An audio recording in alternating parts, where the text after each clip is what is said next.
We'll go ahead and start back. If everyone will please take their seats. And the next member to ask questions is Mr. Lewis. Thank you, Mr. Chairman. I do not want to go down the road here in my 5 minutes of telling you how to run your business. We get far too much of that from Capitol Hill, it seems to me. And you know more about running your business than probably most of us here. I do want to come to you, though, as a consumer who just spent 2 weekends ago 30 hours getting from Washington, D.C. to Minneapolis, Minnesota. I and another colleague were stranded at Reagan for a day and a half without, frankly, adequate communication from an airline. We had our flights delayed for 2 days, delayed for an hour, delayed for an hour, delayed for an hour, then at the end of the day canceled. Would have been much easier had the flight been canceled right from the get-go. This was due to the weather disturbance in Atlanta a couple of weeks ago. So, as I say, I understand the constraints with which you run your industry, and it's got to be somewhat gratifying, given the good financial health you appear to be in, to prove Warren Buffett wrong. That's a good thing. When the guy that said the industry was a death trap for investors is now investing in the airlines, I think that's a good thing, a lot better than bankrupt airlines. So I want to make certain that we can arrive at some solutions potentially today to make the flying experience better for people like me and my constituents and everybody across the country, while also maintaining profitability and operating at full capacity, which has been the goal for quite some time. There's no other way to run the business. You can go back to pre-1978, but in those days, of course, travel by air was reserved for upper middle income. Today, it's every man's way to travel. So, having said all of this, and I don't want to focus on, well, let me start with this, and I'll open it up with Mr. Munez, and that is, there's been a lot of talk about air traffic control reform. And since we are operating at full capacity, which is the best way for the airline to remain profitable, would air traffic control reform have an effect on the flying experience? For instance, my situation, when you've got capacity so constrained and there's one hiccup, whether it's weather or whether it's crew or whether it's anything, you're going to have a ripple effect. Would reforming ATC have an effect, and what kind of an effect? It's an incredibly outdated system, as you may well guess, which led to some of those events. We think it had a lot of improvement. Mr. Kirby just answered a question a few minutes ago. I would ask him to, just for continuity purposes, invite him to answer as well. Yeah. It would lead to dramatic improvement, we believe, over time for customers. We'd be able to fly faster and get to the destination faster, which does put more slack and more capacity into the system. It probably wouldn't have, given what happened at a different airline for that weekend, it probably wouldn't have had much effect on that, but it would lead to overall improvement for customers because we could spend less time with the airplanes in the air and parked on the ground and more time getting the customers there quickly. If it increases capacity, would you then just, supply and demand tend to meet, would you just increase loads again then? Well, it's likely that we would increase flying at that point over time, and that I think would still be, that would be really good for customers as we increase flying.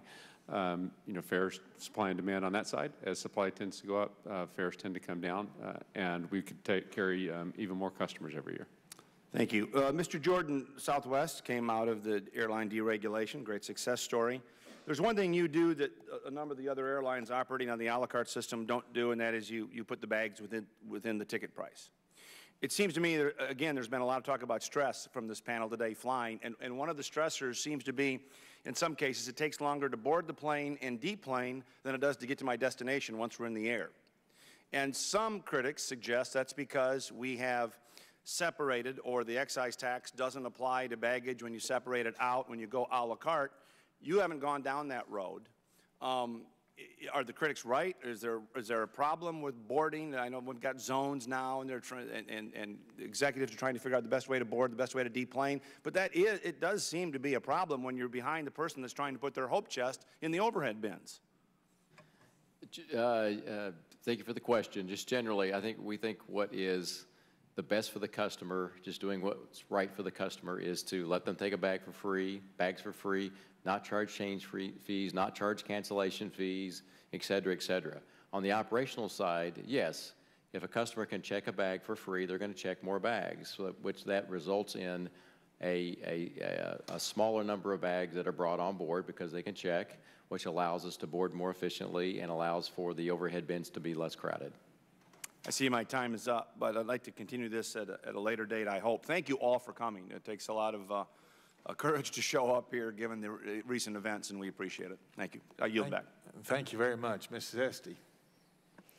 Thank you, Mr. Chairman, and thank you for the endurance of the panel. But our constituents have to endure, and that's why we're here. You're not just in the transportation business, you're in the customer service business. And we've seen some rather noteworthy and disturbing failures in the last few weeks. With the bad weather a couple of weeks ago, I had many calls in my office and people who see me on the airline every week talking about how they've been stranded. I had to help a passenger who was in a wheelchair who was left for 3 hours just sort of abandoned at a gate, and nobody was keeping track of her, letting her know what was going on, checking to see could she get to the bathroom, could she have any help. And that on customer service, frankly, no low ticket price makes up for a miserable experience. With the consolidations that we're seeing, with 4 of the airlines controlling 85% of the traffic.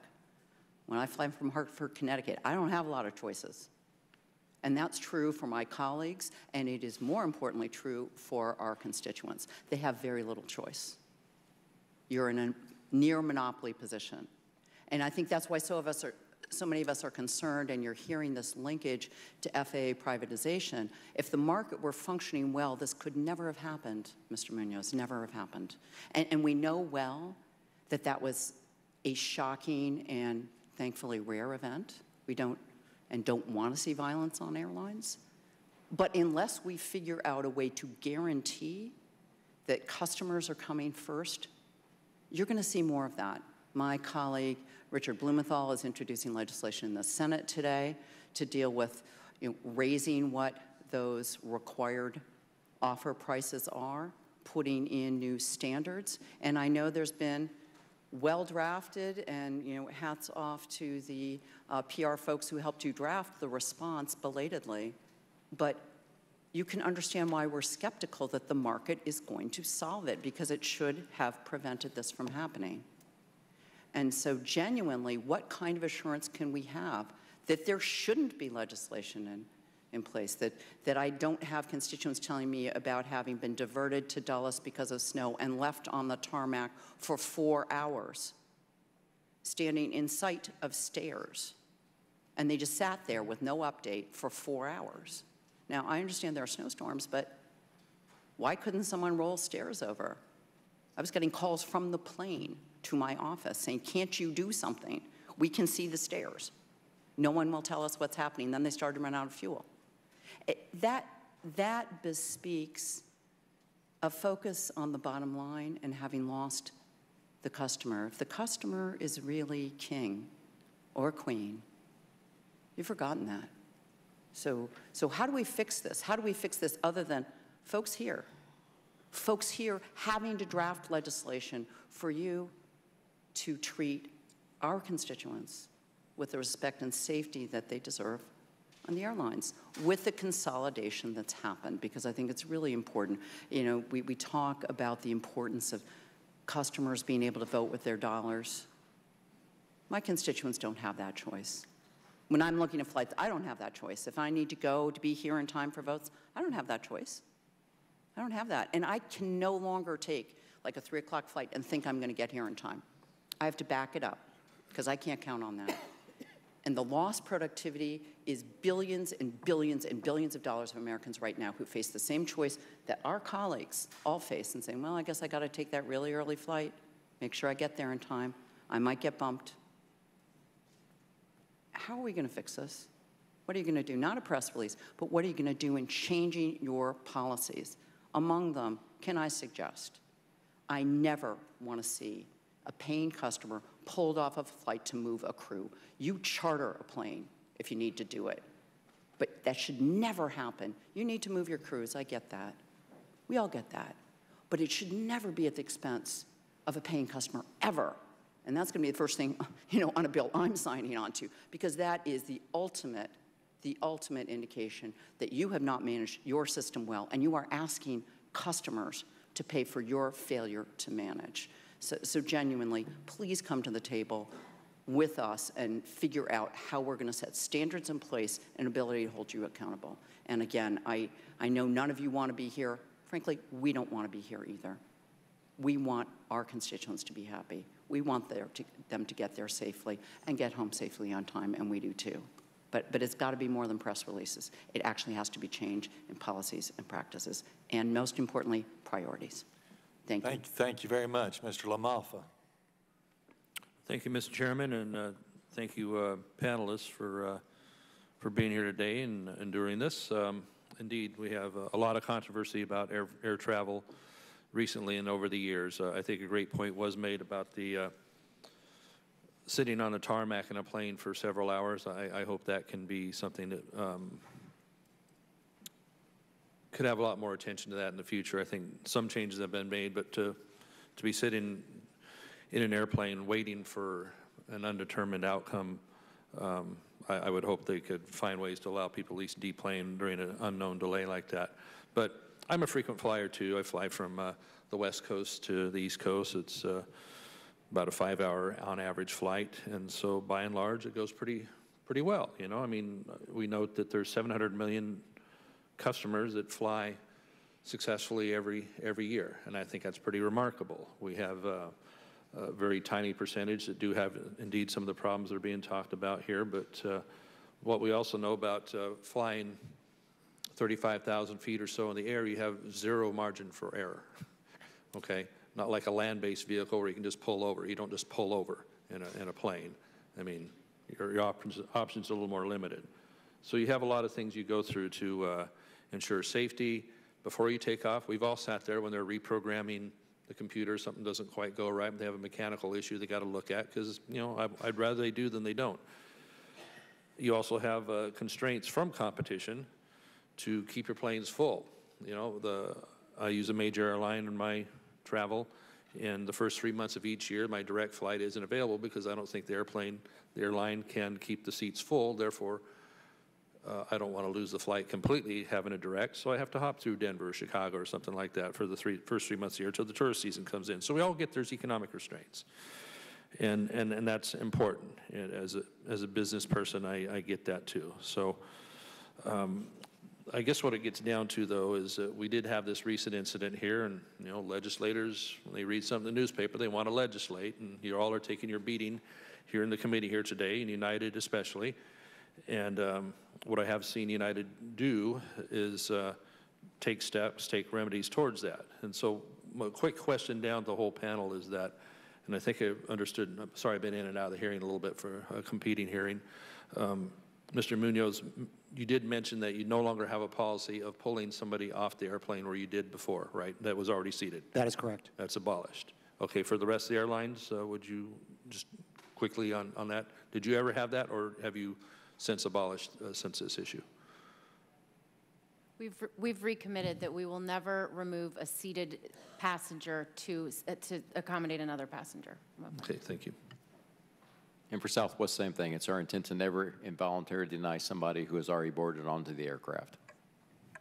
I'm not aware of us having done it at Alaska Airlines, and same, it is our intent to avoid that situation altogether.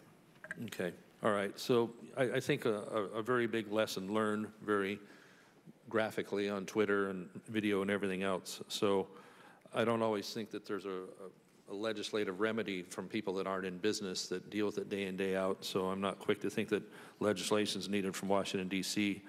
on this issue. I think let's give the airlines a chance to carry that out. I did go through the United Carriage of Contract over the weekend. I had a really slow moment there. And I didn't see in Rule 25 denied boarding anything about pulling people off the airline. Was there ever anything in print about pulling them off the aircraft? I mean, No, sir, that's an internal policy. okay, all right. So that appears to be in the past. So I think that what we also do is we can learn from other people on how they do things. So some of the major airlines versus some of the not quite as big airlines. So what would Alaska Airlines, for example, be able to impart to United or to Southwest, and what could Alaska Airlines learn from United or Southwest or American, the bigger ones versus the more mid-sized ones? What would you be able to share with each other on how you would do things? Let Alaska go first, Mr. Sprague. What is it you would advise, and what would you like to learn from them as a way to do better?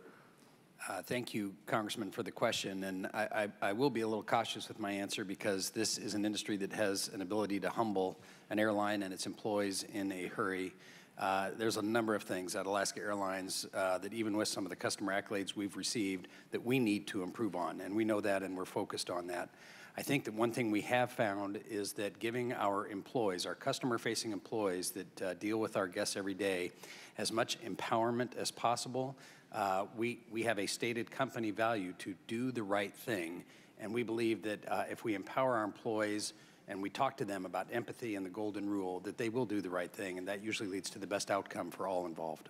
I appreciate that. I'll yield back in a second. And also, I had a very good experience watching a lady at the counter with the Southwest one in Baltimore during the delay. She handled things like a pro, but also she was assertive enough with obnoxious customers to be able to get the job done for the rest of us.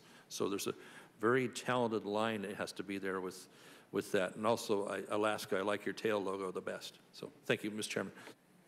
Thank you. Ms. Frankel. Thank you, sir. I want to first I thank the panel. You know what? You probably feel today like a lot of flyers, very claustrophobic and waiting for something bad to maybe happen.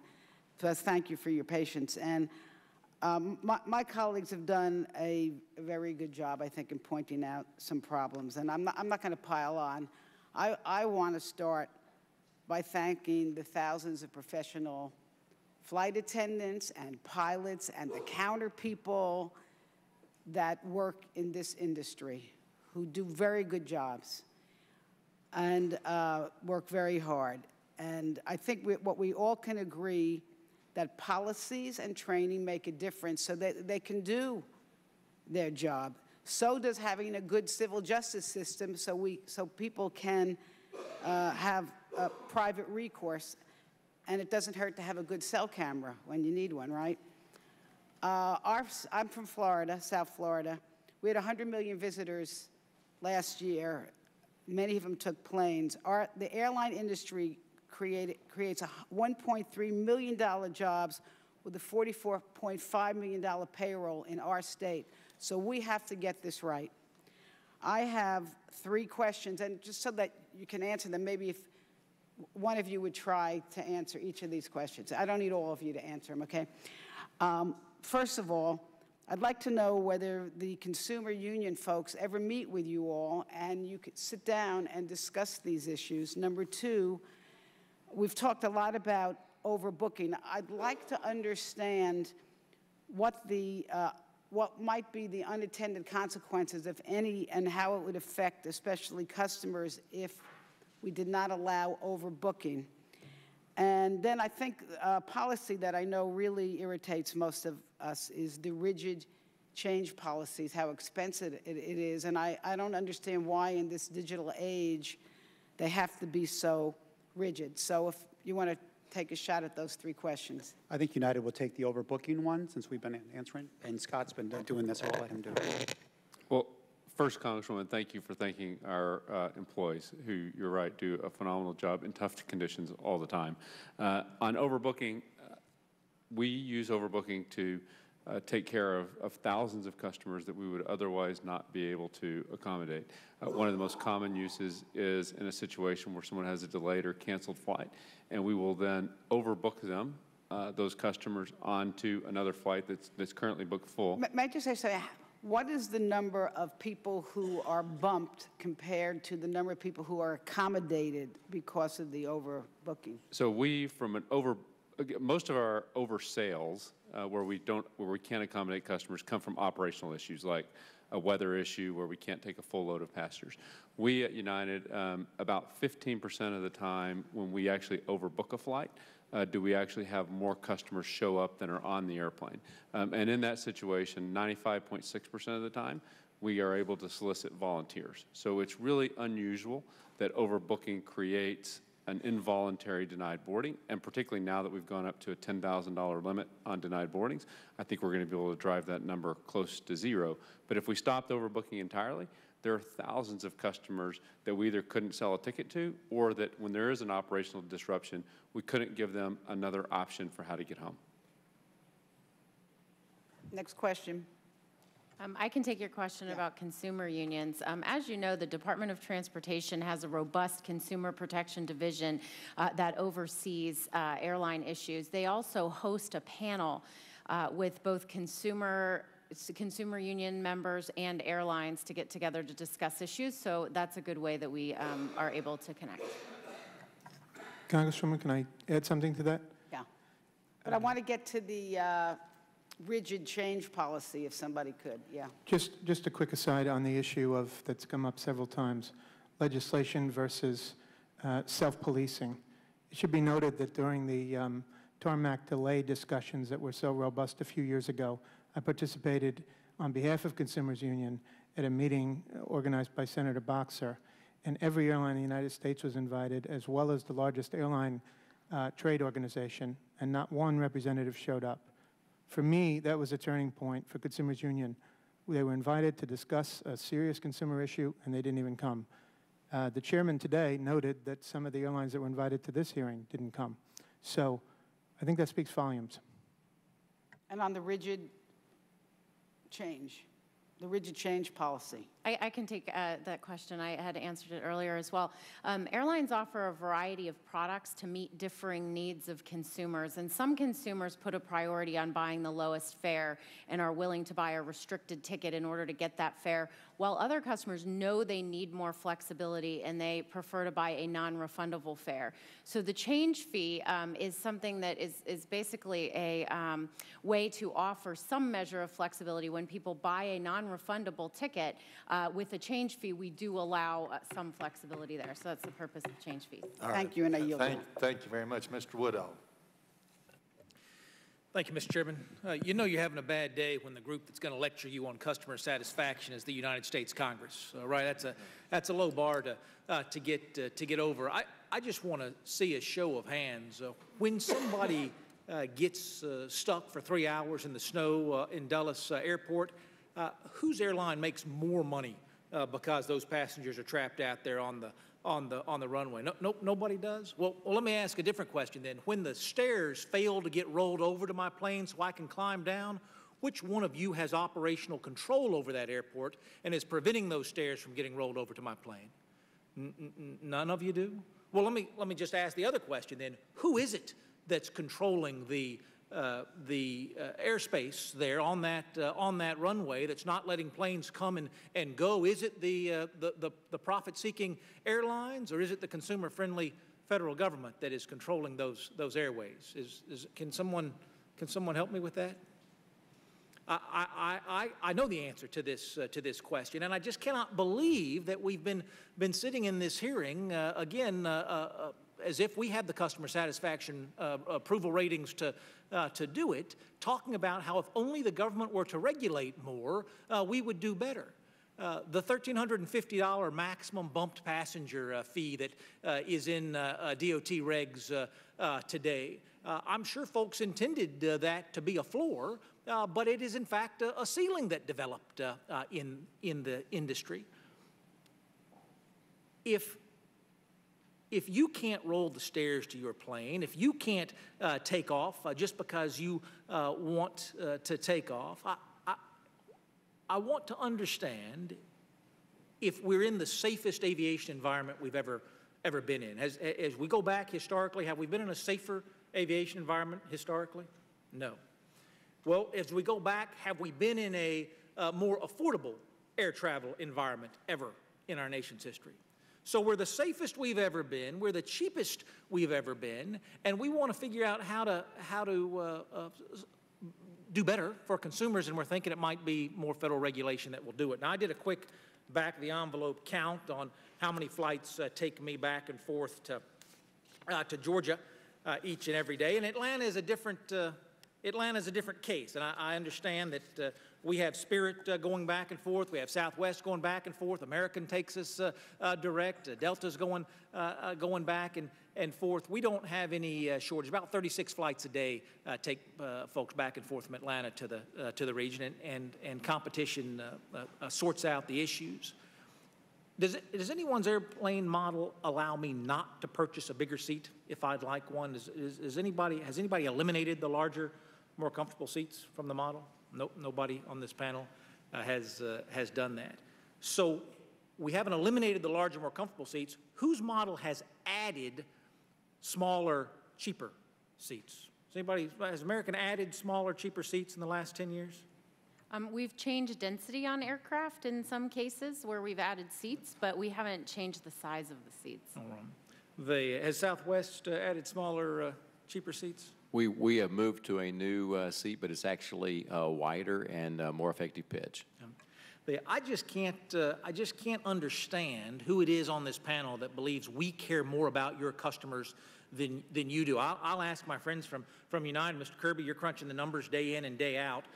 How much has United been advantaged in this past 3-week episode? Well, we certainly, this was not something we regret, and it didn't help us financially, but it is going to help us, by the way, be better in the future, because we're going to learn and be a better airline.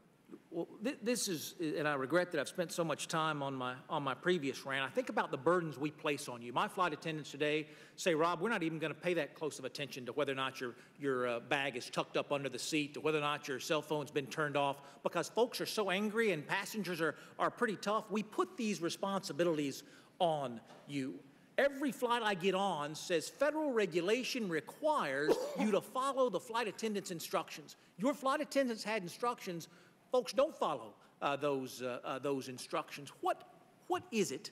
What would the enforcement mechanism be if the federal government was not regulating in this place? If it was not true that federal regulations require you to follow flight attendant instructions, what tool would you use to have a rowdy group of passengers follow your flight attendant instructions, which we need to do in the name of safety? We appreciate the role that the FAA plays in ensuring that policies are in place to make our aircraft and our customers safe. I don't believe that there's anyone in this town that cares more about your customers than you do. I don't believe the lesson of United's experience is that customers don't matter. I think the lesson is that customers do matter, and folks are going to change extraordinary policies in order to serve their customer base. We have never been safer. It has never been easier to get on an airplane. I would tell you, Mr. Chairman, the challenges that we face may not come from the private sector. They may come from right here on this committee and right down the road on Independence Avenue. Okay. Thank you very much. Mr. Payne. Thank you, Mr. Chairman. I've been listening for the last several hours, and let me just associate myself with the comments made by my colleagues on this side of the aisle, so I won't be repetitious and browbeat the issue. We're clear where we are in this regard. And also, let me state for the record that, I oppose the privatization of the air traffic controllers. With that, I've been flying for a while. I'm a little older than I look. Well, that's what I'm told.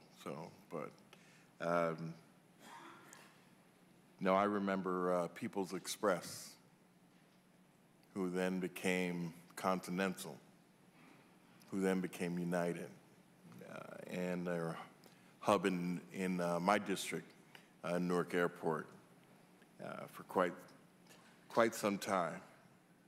And so I've seen the evolution and the consolidation. And in some ways it's positive, and other ways it's been negative. But to me, it appears that Southwest is really setting the standard here in the industry, and I would hope that some of the practices of that airline would be incorporated across the industry.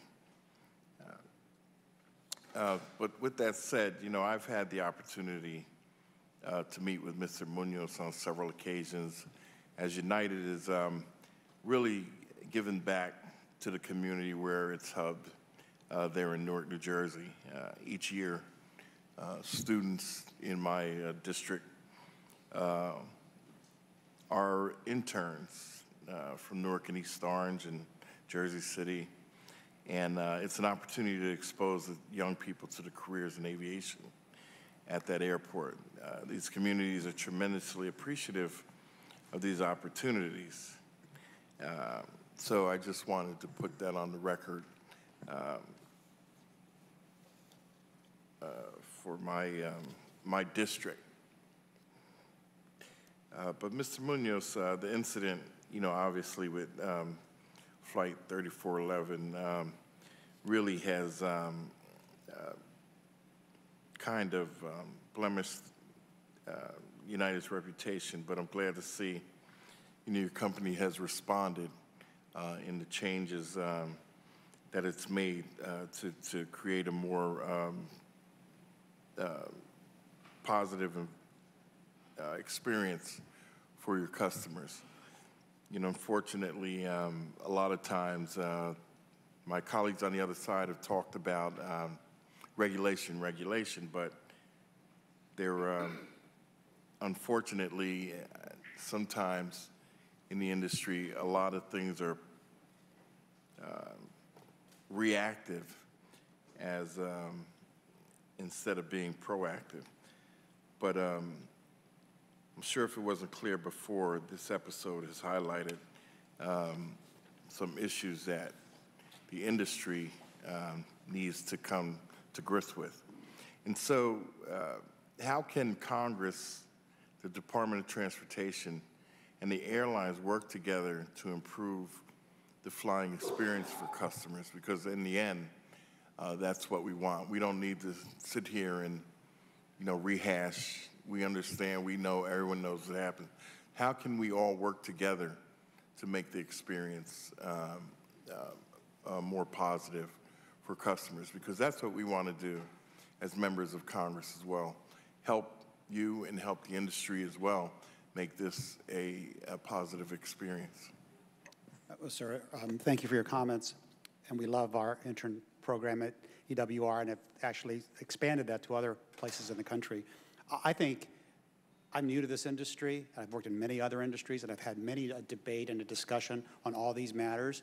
And I think at the end of the day, an open discussion and a more proactive conversation rather than reactive is always helpful to us in business. The problem with introduced legislation or regulation at any point in time is that it is so reactive and it doesn't really apply to the business needs. And if there's some way we can do a more open debate and conversation between aisles, between the different companies, I think it's important. It's the old, how can we all get along aspect of that, and I think it's an important one to note. Just as we govern the country, as you govern us, I think it's important. But the end all, it has to be the customer at the center of the universe for us. And I think what you've heard from this panel is just that focus. Well, thank you. And Chairman, I'll yield back. Thank you very much. Ms. Comstock. Thank you, Mr. Chairman. Well, I guess we've gotten to that point in the hearing where all the questions have been asked, but not everyone has asked them. And also, you know, many of the questions that we've already heard from, I would associate myself with, and, you know, genuine concern. And really, you know, it was appalling for everyone to see this, as I think has been expressed. And I do appreciate, Mr. Munoz, your recognizing that and your very strong statement on the initial, you know, I mean, the whole incident, the responses, and the detailed plans that you've come here to outline for us. And I hope we will continue that dialogue. And as I heard Mr. Davis earlier talk about the survey that he took, I hope you will kind of take into mind, you know, focus groups, surveys, reach out more to the flying public to hear from them. And in that regard, so this is a little different than some of the questions we've had before, I wanted to point out something that we've highlighted in a working group that we have on women in the workforce, and that studies show, I know this is a little off what we've been talking about, but studies show that companies with 3 or more women in senior management functions scored higher in key factors of leadership, accountability, and innovation, and more than companies with no women that are at the top.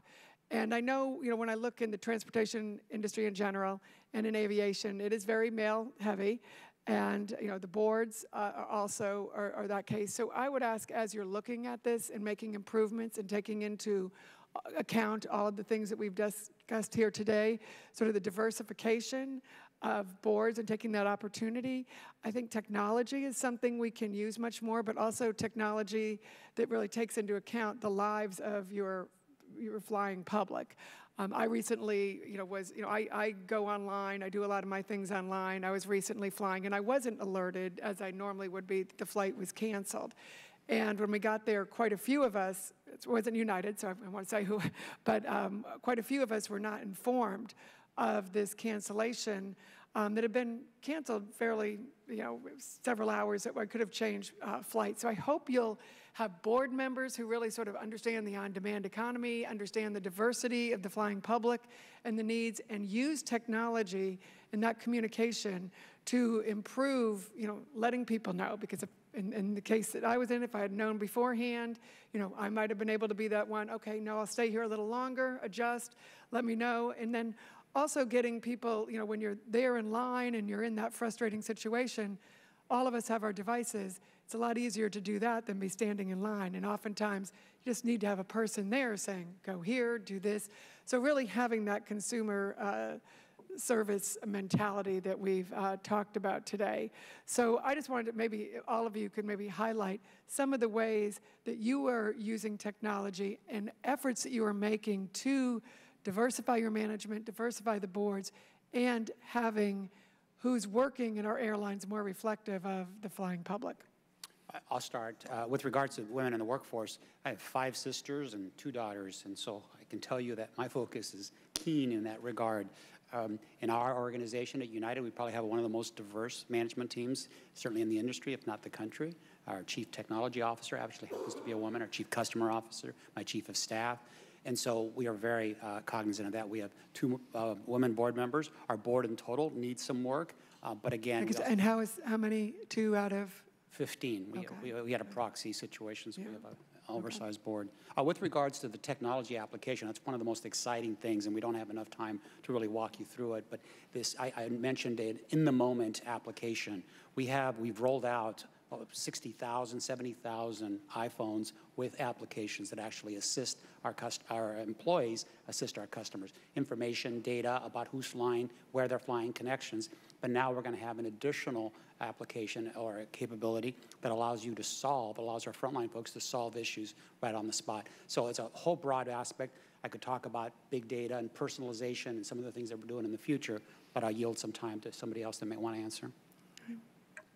Congresswoman, I might just comment on the Alaska Air Group Board of Directors. It's 40% female and has other elements of diversity represented on the board as well, and we believe it's one of the most diverse boards of any Fortune 500 company in America.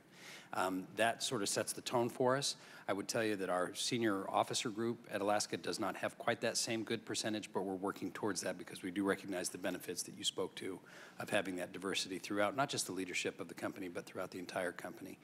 I would also say on the technology front, I mentioned it in my prepared testimony, but we have outfitted our entire customer-facing employee group, both flight attendants as well as airport customer service agents, with mobile devices, so they have readily available information on all of our customers, and importantly, our empowerment toolkit is available to those airport customer service agents in the moment on that device so that they can address problems quickly. Thank you.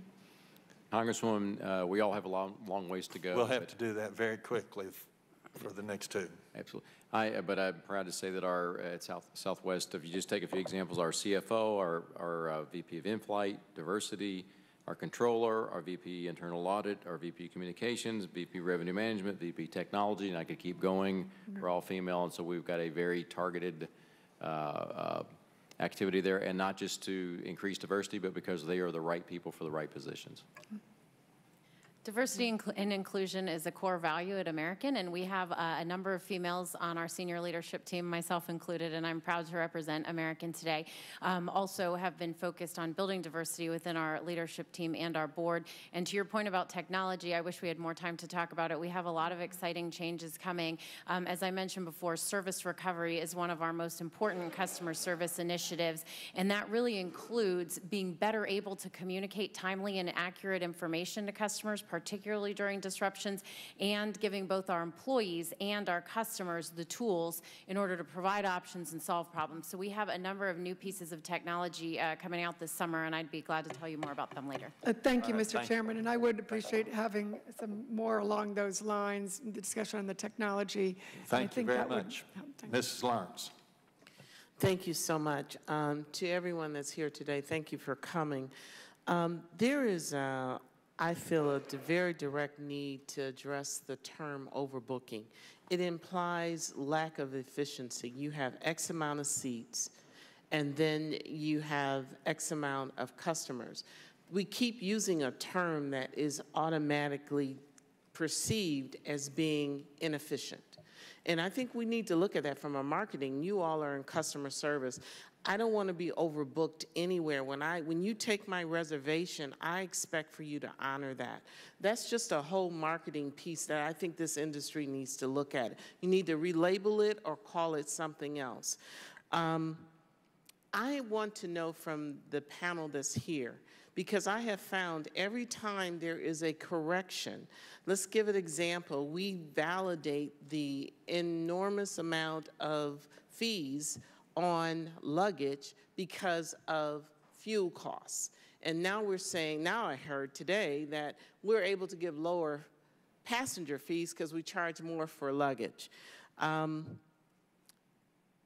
we going to now see an increase justified by the fact that now if I take you out of a flight, I will give you up to $10,000? So can I expect a justification for an increase in travel based on these new policy that you all are taunting? Because to give me $10,000 for kicking me off a flight is a lot of money, because I don't know too many tickets that cost $10,000. So am I now going to hear from my customers that the prices of our plane tickets have gone up as a result of this enormous response to something that was totally inappropriate? And then the last thing I want to put, and then you can answer. I am always so frustrated by the frustrated staff when there are delays. When, you know, I've had the counter clerk be so hostile to the point where she says, "Don't ask me any more questions. I'm telling you everything I know." And she or he are overwhelmed. And I had an example, and it was none of you that's here, where the flight attendant stopped the line of boarding because he wanted to take the orders of the first class for their drink orders and said, "Would you please wait here and stretch for a minute? I need to take care of them," and backed up the loading. But we need to understand, and some of you seemed a little frustrated by the questions. We are customers, myself, all of us, and customer service is something that I don't know why Southwest is so darn happy every time you're on their flight. I don't know what they give them, happy pills or what, but they're just like, happy, come on in, we're so excited. And then some of them are so uptight, and I see these flight attendants running to get on a flight because they're holding the flight for them to get there. So please, in a few minutes that's left, those are the concerns I have, and I would like some answers.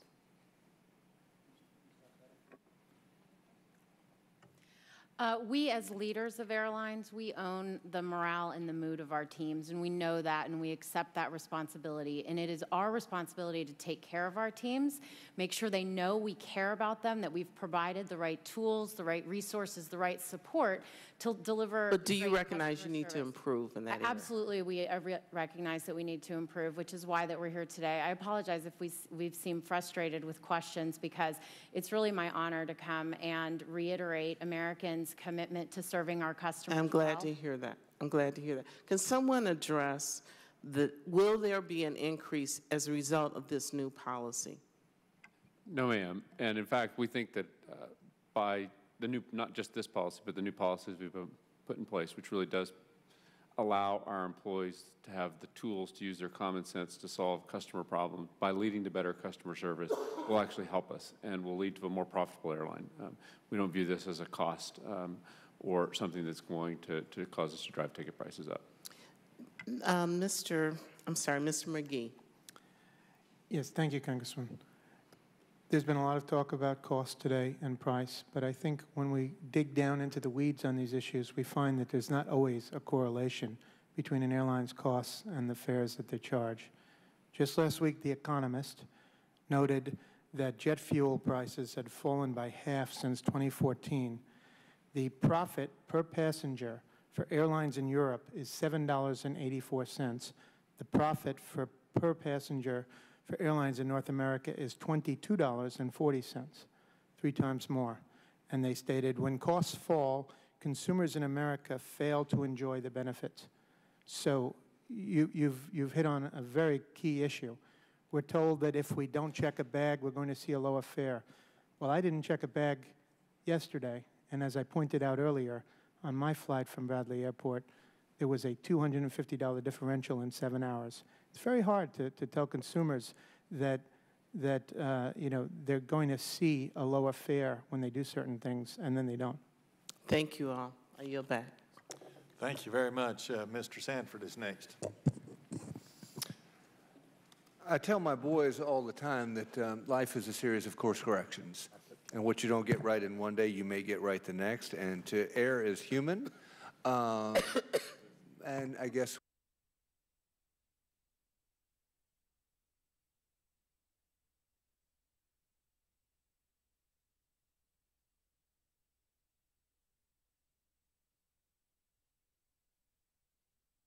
disastrous. But I would go back, it was actually Churchill who said, never let a good crisis go to waste. Rahm Emanuel actually changed just one word in that phrase. He said, never let a serious crisis go to waste. But in essence, he was paraphrasing Churchill.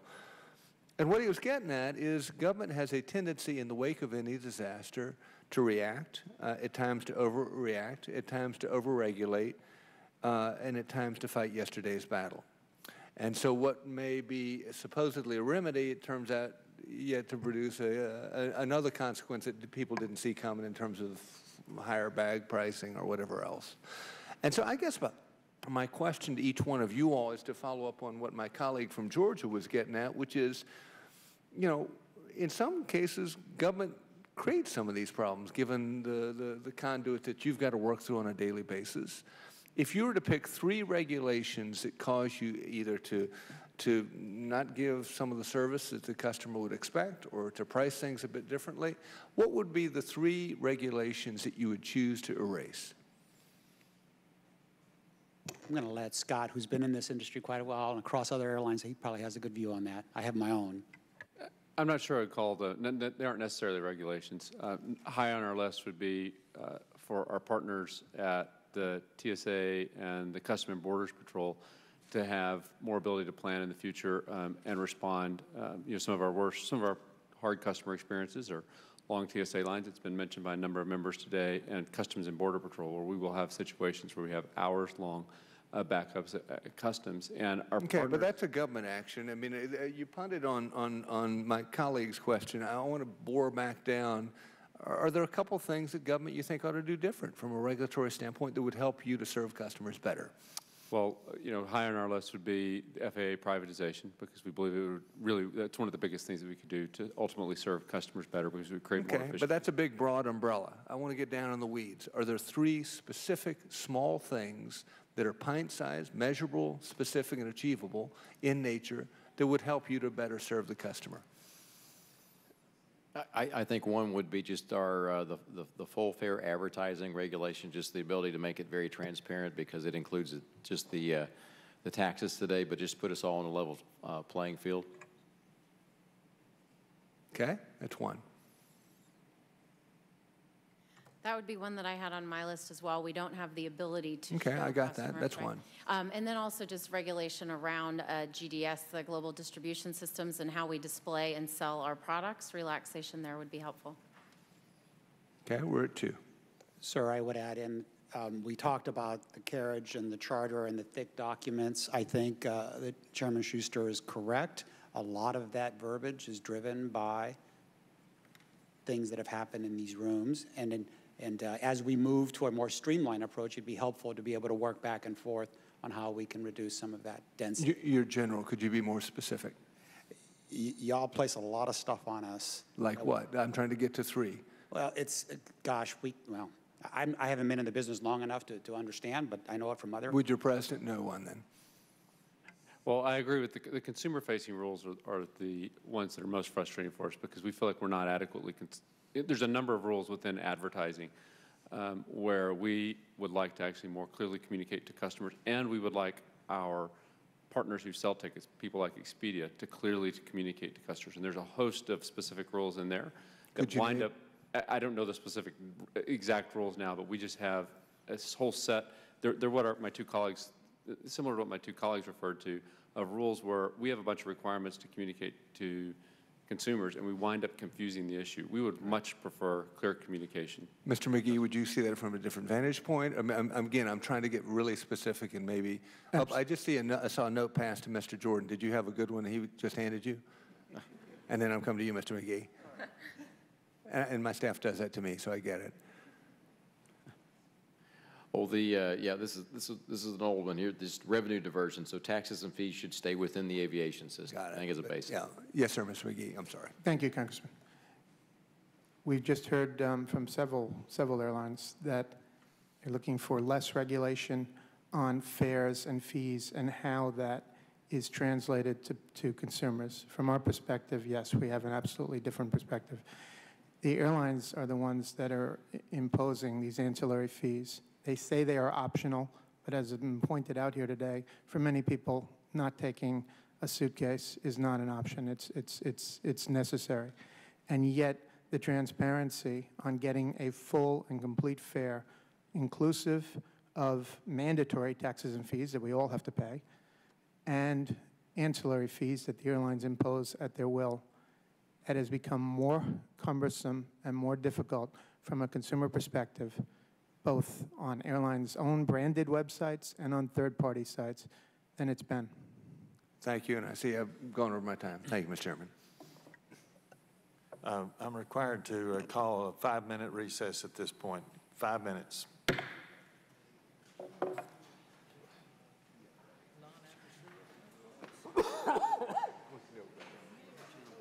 at the Irish.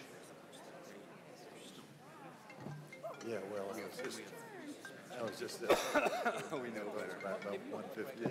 So that's what I was trying to find out. So this is the debate in the room now, and then we have T and I. Yeah. Okay, got it. All right, thanks. Bye.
So as you heard, a brief break in this House Transportation Committee hearing on airline customer service. They expect to resume in just a couple of moments. Of course, we'll continue with live coverage when they resume here on C-SPAN 3. At the end of the hearing, I want to let you know that if you missed any of it, you want to see it again, you can go to our website at cspan.org, type House Transportation Committee in the video library search bar. We will also re-air it tonight on the C-SPAN networks. Reminder that the House Rules Committee will be meeting this afternoon. They'll be marking up the $1.1 trillion government spending bill that was worked out over the weekend. It's due on the House floor later this week. Live coverage begins at 3 p.m. Eastern here on C-SPAN 3. Also, earlier today, former House Energy and Commerce Chair Fred Upton, according to The Hill, told Republican leadership that he will not support the revised Republican health care bill. He said in a local radio interview earlier today. You can read more about that at thehill.com. Others take their seats. And we'll go at this time to Mr. Nolan. Mr. Nolan is next. Thank you, Mr. Chairman, and I want to thank all the witnesses for being here and being candid and straightforward, and particularly grateful for your assurances that what has happened to some passengers in recent weeks and months and other times when they didn't necessarily get recorded on video. We appreciate your assurances that that will never happen again, and I'm sure everybody in the country will be watching to make sure that those assurances are fulfilled, and we're grateful and thank you for that. I'm going to just quickly as I can relate a recent incident and then ask you to respond. My colleague, Congressman Lewis, and I were at the airport a couple weeks ago on a Thursday, and because of weather, our flight was delayed and then delayed again and delayed again. And nobody was able to get any opportunity to discuss with anybody on the airline any alternatives that might be made available.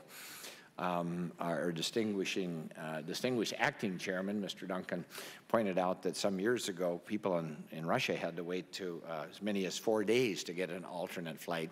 Well, that's exactly what happened to us here in our nation's capital. After the flight was finally canceled, again, no opportunity to talk with anybody, to get any information about anything, nobody offering compensation for hotels or food, or nobody offering to put anyone on another airline. Everybody was just unilaterally informed that they wouldn't be able to get a flight out until the following Monday. And of course, it was Cherry Blossom Festival, and hotels are running $500–600 a month, a night. And needless to say, there was a lot of very upset people, and understandably so. Mr. Lewis and I were able to get a couple of tickets to a nearby city, and through a number of efforts, including my granddaughter, able to get back home. But there was, because the airline was overbooked in every flight, there was no place in America we could fly to and catch a connecting flight to get back to Minneapolis, Minnesota. I never would have believed that was possible. You know, for crying out loud, we could have flown to London and back and, you know, gotten home in a timely manner. So my question of each of you, and I know we only got 5 minutes here, but what kind of policy does each of you have for compensation for people that are caught in those circumstances? I understand weather caused the initial, but, you know, can we extend the cause of weather to the second day, the third day, the fourth day, the fifth day? I mean, what kind of compensation do you offer? What kind of alternatives do you offer for other airlines? And what kind of communications do you offer to your customers in a situation like that, which is so troubling and confusing and difficult for so many airline passengers? Please. Thank you, Congressman, and I hope that wasn't United, and I think it probably wasn't, but we... it wasn't one of the airlines who was represented here today. It was Minneapolis, so I guess I know what it was. Yeah. But we, at United, those follow-on cancellations our policies will be to take care of the customers and treat them as if they're cancellations that are caused by us, and so to try to provide accommodations in follow-on cancellations that are occurring. And then would you put them on another airline or compensate them? We put several 100,000 people on other airlines, and in those situations, our focus in any of those situations is to take care of the customer first. Our operating people are not concerned with a P&L. They're focused on taking care of the customers. All right. Thank you, Mr. Kirby.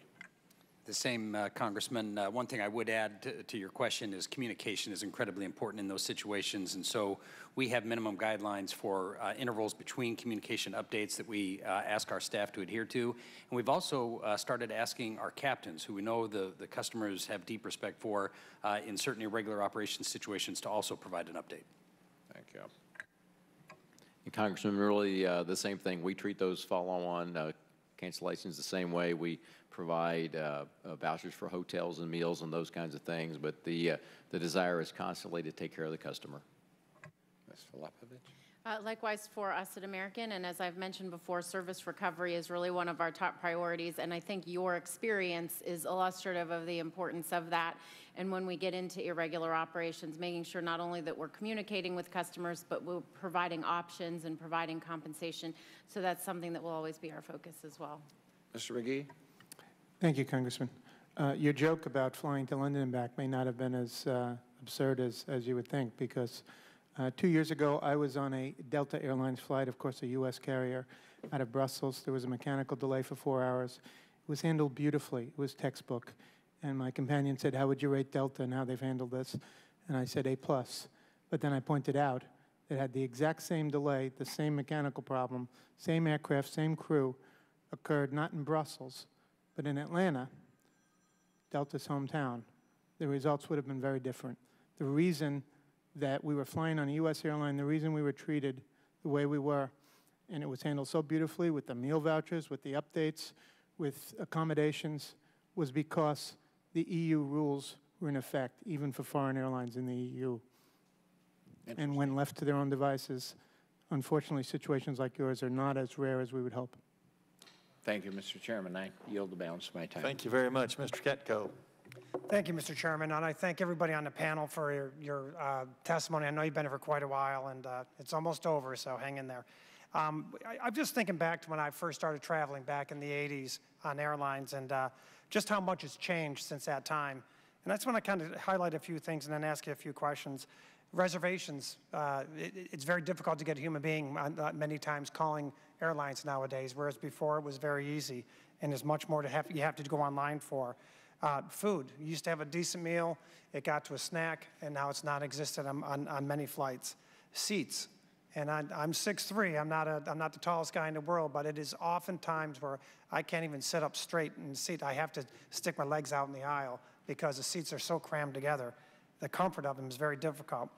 The baggage fees, the overbooking, which we've talked about, frequent flyer miles. There was a time when you had frequent flyer miles where you could actually use them, and you could take a short flight or a flight somewhere, and there was a set amount. Now it's the miles are getting less and less powerful and less able to be used. Flight cancellations, planes sitting on runways for hours. You know, lack of instructions or information when people are sitting at the gates or sitting in the airplanes as to what's going on. And frustration just searching for tickets online or trying to figure out what a ticket price should be. You come to a conclusion after all this, and I understand what the shakeout has been in the industry the last several decades, but it really has come to this culture of basically commoditizing the passenger. And it's this culture, it seems to be one of indifference towards the passengers at times. And I looked at, when I was sitting here, just out of curiosity, to see how the airlines are doing. And you can correct me if I'm wrong, but this is what I pulled up on Google. United made a profit of $2.9 billion last year. American, $2.7 billion. Southwest, $2.24 billion. And Alaska Airlines, $911 million. So you're doing good. And I understand there's times when you weren't doing good. I understand that's business. But now that you have this financial stability again, and I know the next crisis could be right around the corner, but now that you do, I've started thinking about the changes you announced today. And let's face it, and let's be honest with ourselves, you wouldn't be here announcing some of the changes were it not for reacting to a situation. But I'm wondering if any of these airlines have taken a step back to really look at what's happened to the culture of service and the culture of making it a much more pleasant experience. I think one of my colleagues on the Democratic side tells you basically how much of a hassle it is to fly. It's no longer pleasant to fly. There was a time when it was. It's no longer there. So do any of you ever take a look at the big picture? I don't want to hear about small programs here and there. Do you ever take a look and involve passengers in trying to think about how to make it a better experience and not wait for instances like this to happen with United or what happened with American? You ever stop and think and look back and say, okay, how can we get back to a time where there was more, passengers were treated with more appreciation, passengers were treated with more professionalism, and the overall experience was far more pleasant? Because I can tell you, I fly American a lot, and it's a fine airline. It gets me where I need to be, but it's not pleasant. It's hard. You can't even be comfortable in the seat when you sit down, and you're paying hundreds and hundreds of dollars for a ticket. That's difficult for me, and I think that that's a larger problem. And again, you're reacting. I'm asking you, don't react. Take a step back and look at the larger picture. So if anyone wants to respond to that, I'd be happy to listen. Well, Congressman, first of all, thank you for choosing American for your travels. We appreciate that. I think that the recent incidents certainly have put us in the spotlight, and as you said, are the reasons that we're here today. But the fact of the matter is that we have been focusing on improving our customer experience ever since we've had the financial wherewithal to do that. As you noted, we are kind of in the last few years coming out of a time of decades of turmoil, and I think what we lost during that time was while we were changing our business model in ways that, as you noted, were not always popular for customers and really just trying to survive, that was a time when other industries were really investing to form more customer-centric cultures. And so our customers' expectations are not only formed by the experiences they have with us, but also experiences they have with other industries. And we know that we have some catching up to do. We're very focused on that. As we noted in the opening remarks, American is investing billions of dollars in new aircraft, new product and amenities for customers. We're investing in service training for our people. We're adding team members. We're growing service. And alongside of that all, we have significant efforts invested across our leadership team in finding ways that we can do better for our team members and do better for our customers. So you have our commitment. We are gratified to see customer satisfaction scores improving, and we'll continue to work towards that goal. Thank you very much. Thank you. Ms. Wilson. Thank you. Let me welcome everyone here today. I am an American Airlines traveler. I travel American Airlines twice per week, every Monday or Friday, or Tuesday or Thursday. I'm on an American Airlines plane. And I just want to sum up what I see happening. It seems to me as if this whole scenario is like sororities and fraternities, and you have people hazing all the time. And everyone who is in charge of these sororities and fraternities know that this hazing is going on. But no one does anything to stop the hazing until one day it's exposed on social media. And when it is exposed on social media over and over again, then panic reigns throughout the industry and throughout the whole nation, that this is what's happening on our airplanes today, and this is what's happening in airlines. So I'm just wondering if now all of a sudden we've had these different scenarios where we see customer service just breaking down. Everyone is going to be trained now. We're going to start training. Well, what was happening prior to this incident becoming such a publicity phenomenon? Are you connected at all with the university or someone to train your employees the day they are hired? Or is this something you hire and put them to work without any training, and then you wait 6 months until you have maybe 30 people and then you train all of them? Explain to me, I would like for each of you to explain to me, especially American and United, explain to me how the training process takes place for new employees coming in. And I have some real reservations about the baby with the stroller. I have 4 little grandchildren. And whose responsibility is it to stop a lady from getting on a plane with the stroller? Isn't there someone there at the door with the stroller, to say, let us take this stroller because it can't get on the plane? And whose decision is it, and how did you make the decision? How did you make the decision that this gentleman should be the one to be removed from the plane? And he was traveling with his wife. So was she not a part of the equation? You were just going to separate him? I couldn't get my arms around what was going on. I need those two. Those are the 2 things that slapped me in the face from TV.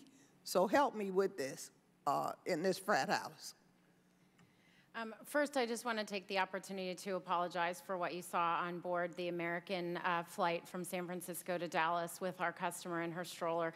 We did not handle that situation as it should have been handled, and we take responsibility for that. To your question of we should have helped her to gate check her stroller before she brought it on board. The fact of the matter is the aircraft that she was boarding didn't have storage capacity for it, and so that should have been resolved before she got on the aircraft door, and we're taking steps to make sure in the future we do better. To your question about training, all of our employees work in safety-critical jobs, and so they absolutely receive training before they start working at American. Nobody starts doing their job without receiving training. Our initial training for customer-facing employees does include some measure of customer service training and training in how to de-escalate complicated situations, but we know that we need to provide that, that training more effectively and more frequently, and we're working to do that. Thank you. I would echo the same sentiments on training with regards to your specific question with regards to how Dr. Dow and his wife were selected as a couple, so we weren't going to split them. Were they both ejected? Yes, they were both selected for deboarding. Did she leave the plane? She did with Dr. Dow, eventually. And with regards to how they were selected, it's an automatic system that simply applies some logic to the fact that the fare that you paid, how much you paid for the ticket, and your status as a Mileage Plus member, across other dimensions down below. But those are the 2 basic ones that, that we work through. But just let me see, in the last 5 years, has anyone ever been ejected from your airlines for other than security or health reasons, physically, any of you? There are instances more often than we would care with regards to, for safety and security. With regards to the specific process with Dr. Dow and his wife, we can't remember a time when that happened. So it was an incident that was one incident. What about Southwest or? I don't know specifically. My guess is very, very few, if any, but with the exception of just safety and security reasons, no. American? I'm not aware of anybody being physically removed from a plane other than for a safety or security reason. And Alaska? The same. Okay. And thank you for flying American. We're getting very close to a vote, so Mr. Rokita, please. I thank the chair and I thank the witnesses for hanging in there. I appreciate. It looks like I'm the last one. I hope I didn't jinx us. I wanted to, and I had some other hearings and whatnot going on this morning, so I couldn't be here in person. But I watched a lot of this on the closed circuit TV and C-SPAN, and I felt I wanted to come down here because I think your flight attendants, I think your employees generally ought to be commended. I think that you generally do a great job. I do fly a lot in this job and doing other things, and I appreciate the attention to safety, number one, which is why a flight attendant is there, let's not forget.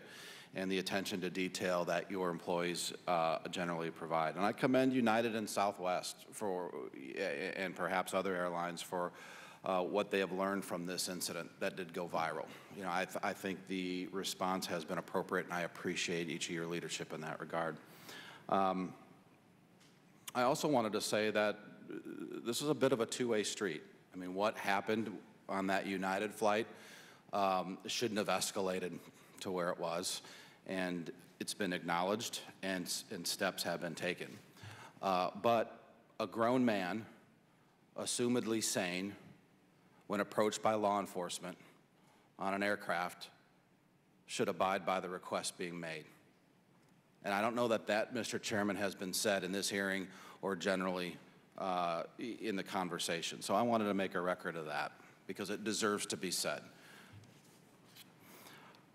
Mr. McGee, in your testimony, from what I read, you proposed to put the risk of overbooking on the air carrier. Could you, and I don't think that's been discussed here yet in much detail, can you, within 30 seconds or a minute, go into more detail on that proposal? Certainly, Congressman. What we're saying is that there should only be voluntary denied boardings, not involuntary denied boardings. From our perspective, we don't really see a downside to a passenger being offered compensation to take a later flight. I've done it myself with my son. You know, from a passenger perspective, that's fine. But we have called today, and in my opening remarks, I said. So what happens in a situation, and I'm not trying to be argumentative with you, I'm just trying to respect the time here so we can all get on with votes and lunch and whatnot, and bathrooms for that matter. What happens when no one volunteers? Compensation is raised. And theoretically, if that doesn't happen, like it was going to be happening on United, at that United flight, I mean, what, the plane just doesn't move at the end of the day? Well, United has said now this offer of $10,000. I mean, statistically, if 100 people are offered $10,000, I have a feeling there's going to be an empty seat pretty quickly. Okay, I guess. Maybe, maybe not. I don't know. I just didn't know if you had any data around that or if you had a fail-safe measure if you got to that point. I guess the plane just doesn't move, right? Unfortunately, a lot of this is opaque. We're still not clear, just as we were talking about transparency with fares, we're still not clear, although we've, you know, it's been asked several times, about those algorithms of how people are selected. Fair enough. Mr. Muniz, regarding denying passengers boarding or removing them from seats or whatever, involuntary or otherwise, what is the trend line? Is this a growing problem or something you feel the airline, or the industry, I should say, has a handle on? No, I'm not exactly sure of the industry trends, but I obviously have watched and monitored ours as a regular course. Our individual involuntary denied boardings year over year have dropped 44% as we operate more reliably, invest in the business, and so on. And in fact, it's 1 in 23,000 that actually get affected by this. And so, and that involuntary denied boarding is often, if not the majority of time, caused by more operational issues, not necessarily this oversold conversation that we Yeah, and do you have percentages on that? You say more often than not. I don't know if there's statistics around that or not. If I could, Scott was looking at this, and he has. We don't have exact statistics, but roughly 2/3 of our involuntary denied boardings come from operational. And by operational, you mean, could that be anything from mechanical to weather to? It's almost always weather is the biggest, and the second one is if we have an aircraft downgrade, which is usually can be because of weather or because of mechanical. Aircraft downgrade, meaning less seats of some Fewer sort. seats on the airplane. And that would occur because the original airplane had a mechanical? Either a mechanical or it's got weather in a station and hasn't made it back to where it needs to be to fly its next flight. Okay. Again, I thank the witnesses, I thank your employees, and I would be very hesitant, Mr. Chairman, to have this committee go down an avenue of regulating this, and I, in that vein, would associate with the comments that former Governor Sanford made. I yield back. Well, thank you very much, and I'm going to turn the chair back over to Chairman Schuster, but before I do want to say that I, for one, really appreciate what I consider to be significant actions taken by all of the airlines in regard to these unfortunate incidents that have happened. Thank you very much, and Chairman Schuster is back. The gentleman from Oregon is recognized. Thank you, Mr. Chairman. Mr. Kirby, I want to get something straight. When you were asked by Mr. Cohen about, you were saying you had films of evacuation drills. The last time I'm aware of a physical evacuation drill was the certification of the 777, and it's done by the FAA. Your airline doesn't do evacuation testing on the planes. Yes, sir, we do. You do? We do Physical evacuation testing. You load a plane up and you get everybody off in 90 seconds, because he also said 3 minutes, and I understand the standard, half the door is 90 seconds. Yeah, we do evacuation testing on any new aircraft. We do it in concert with the FAA, but we actually do the testing. Okay, that's interesting, because that's not our impression. So I'd like to follow up on that. I'd love to, because I've always wanted to watch one of these drills. Now, Dan Reed in Forbes pointed to something that I think is fairly obvious that we haven't discussed here in terms of performance and that is that everybody wants to schedule their planes to take off and land at the same time, and the FAA just says, sure, fine, whatever you want to do. There's no rules. I mean, for instance, I just looked, there were 17 flights scheduled at Chicago O'Hare at 12:15. Now, can 17 planes take off in 1 minute?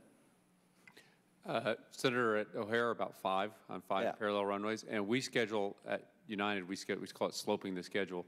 Right, but what I'm getting at is, so what Mr. Reed, who is an advocate of privatization, says, he says don't overpromise.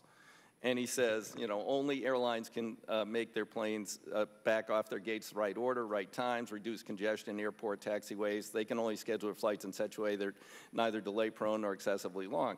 Now, you talked about RNAV versus radar.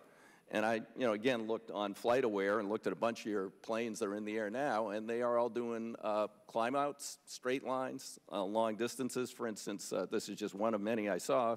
Houston to San Francisco, it's flying an RNAV, GPS-based departure route. It climbed directly to its cruise altitude. It's flying a straight line GPS-based route called a Q route, and then descending into SFO using RNAV GPS-based arrival routing. So what % of your flights, your mainline flights, I'm not talking about United Express, are using RNAV now and GPS-based? I'm not sure, Congressman. Okay, but there are.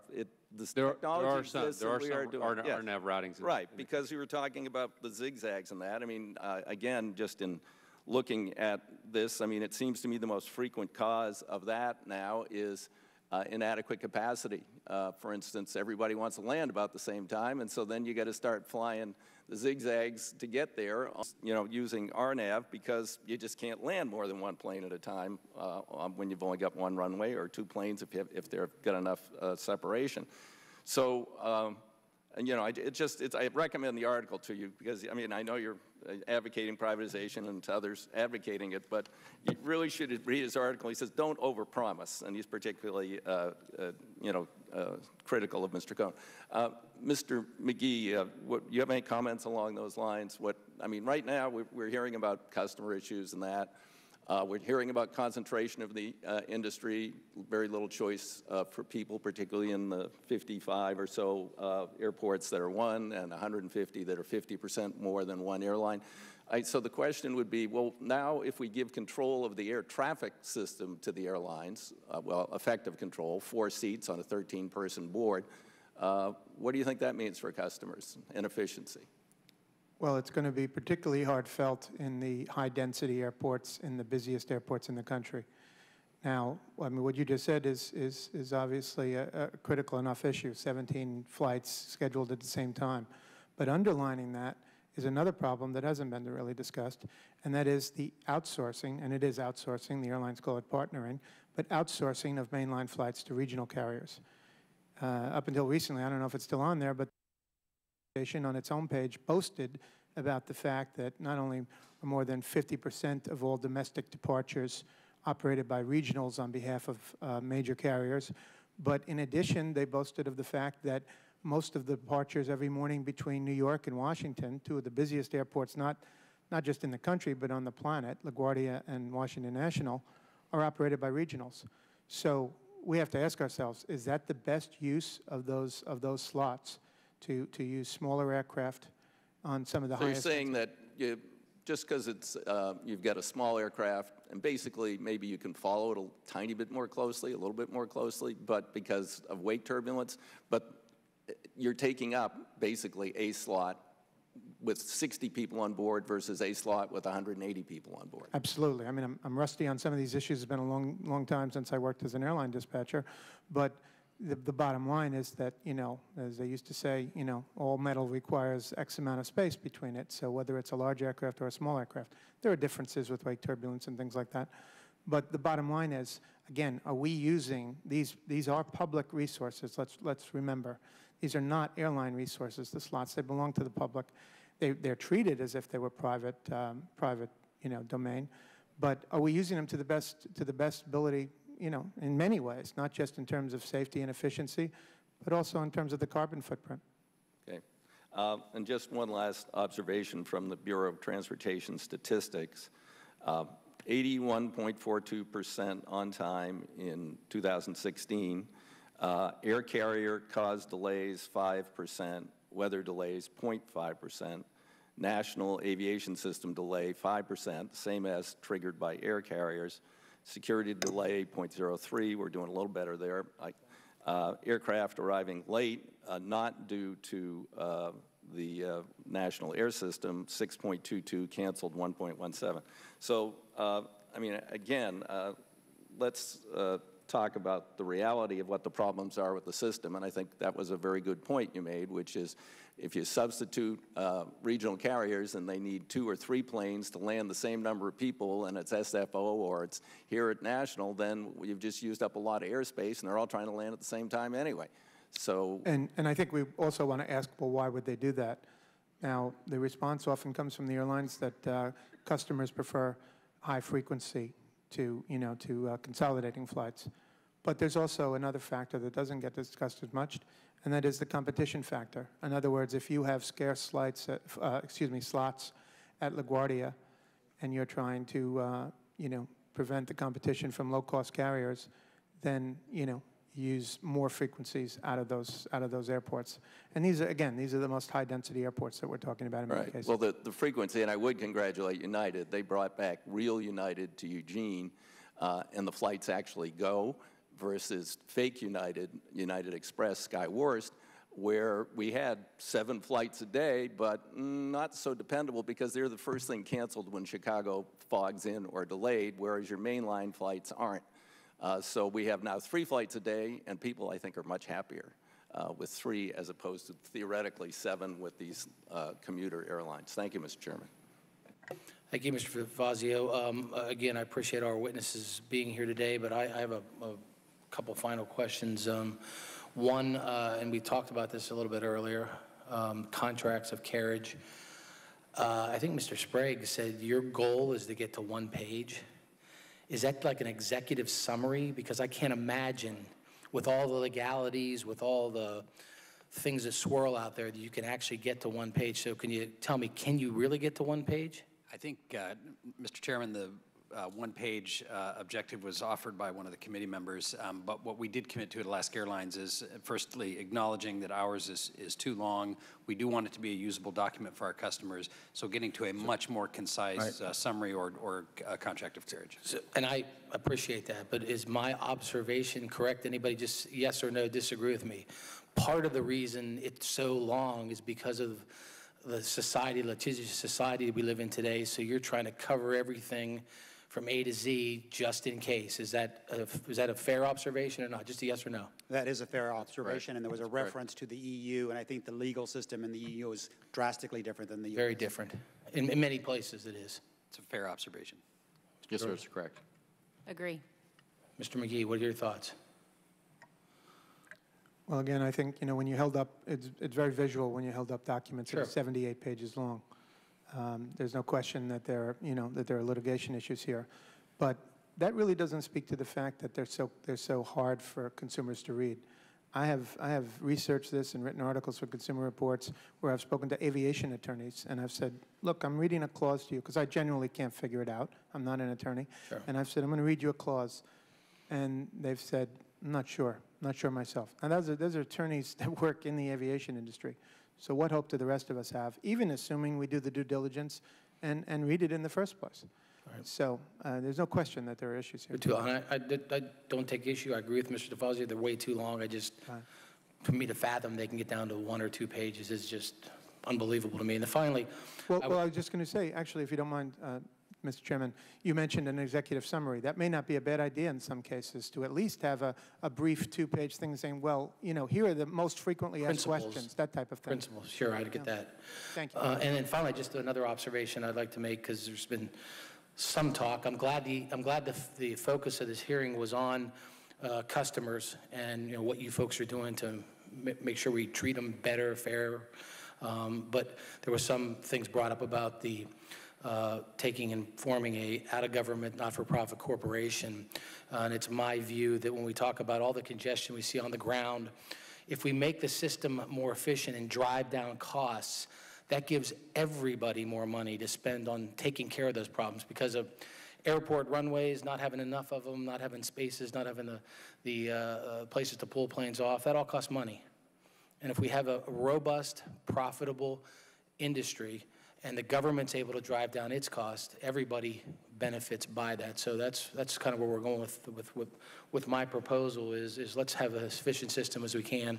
Everybody save money. And also, we look at the airline industry over the last, I think Warren Buffett said, somebody said the airline industry is in the hole over the last 30 years, and Warren Buffett said the airline industry's had 80 bad years. I mean, you're finally getting to a place where you're making money. So from our standpoint up here, we expect to see some of those profits driven back into the company to make sure the customer experience is better. Because as I said in my remarks before I left, I'm glad I got back here in time. I'm just going to reiterate them. If you don't take this as a silver lining, if the industry doesn't sit down together collectively and figure out how to move forward in a positive way, put aside your marketplace differences where you do what you have to do, but come together, because the last thing in the world you'll want is this committee and this Congress to put out things out there that, as I said, it's going to be one size fits all, and it's not going to fit anybody at the end of the day. So again, I appreciate you being here. I appreciate you taking the time, and we look forward to hearing from you and watching as you move down the road and watch these things take hold. So thank you very much, and with that, I ask unanimous consent that the record of today's hearing remain open until such time as our witnesses have provided answers to any questions that may be submitted to them in writing. Unanimous consent that the record remain open for 15 days for any additional comments, information submitted by members or witnesses to be included in record of today's hearing. Without objection, so order. And once again, I want to thank everybody for being here today. Thank you so much. Thank you, Mr. Chairman. Adjourned. What's that?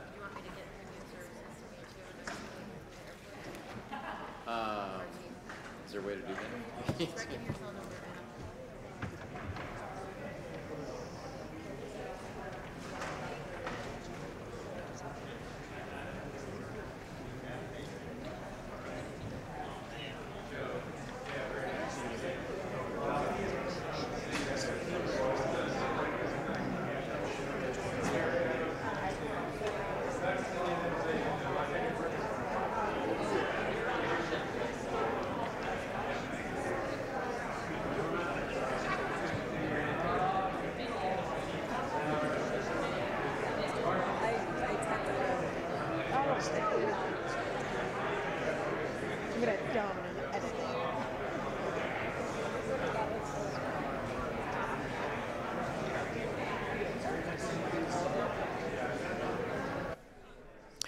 You can watch this hearing again on our website,